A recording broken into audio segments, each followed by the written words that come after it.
Thank you, Mr. President. I'm addressing you today on behalf of the River State Rangers. It is an honor to stand before you today at the third meeting of the state parties to the Treaty on the Prohibition of Nuclear Weapons and speak on an issue that not only urgent but also deeply personal to me, the universalization of the TPNW. As young people, we inherit the world as it today, but we also hold the power to shape the world we want for tomorrow. Universalization is not just about legal or diplomatic process. It is a moral responsibility and collective movement. History has shown us that youth-led movements have the power to drive meaningful change, from climate justice to human rights. Young people have stepped up where action was needed. The fight for nuclear disarmament is no different. We are using art, storytelling, digital campaign, and grassroots activism to amplify the voice of those who have suffered from nuclear weapons and nuclear testing. In the Pacific, where the nuclear legacy remains an open wound, young people have been at the forefront of advocacy. Through NAPF River State Rangers Pacific, we have used art and storytelling to bring the realities of nuclear harm into conversation that matters, conversation that reach policymakers, communities, and global platforms like this.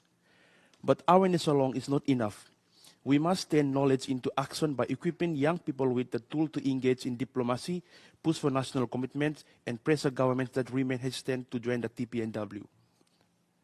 But how can ratified state advocate for universalization?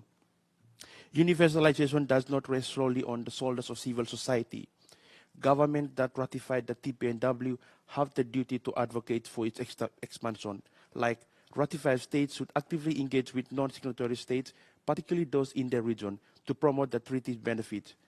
Pacific states, Latin American states, and African states have shown strong support, and now we must extend that solidarity globally. National governments should invest in public education, campaigns on nuclear disarmament, involving young organizations, universities, and civil society groups. Parliamentary leaders should be encouraged to push for ratification through legislative and policy advocacy. Ratified states must lead example, ensuring that their domestic policy reflect the principle of the TPNW. Government can establish national disarmament days, school programs, and diplomatic forums to keep the constitution alive. To the states that have not yet ratified the TPNW, the time to act is now. Every delay is a risk to global peace and security. Nuclear weapons does not discriminate borders or anyone. Their catastrophic impact is a shared burden. By joining the TPNW, you are making a bold statement that security comes from cooperation and not destruction. Once again, to my fellow young advocates, we are the generation that can make nuclear abolition a reality. Our voice, our action, and our persistence will determine the future.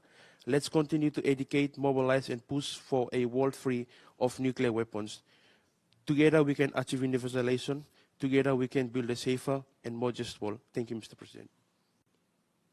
Thank you.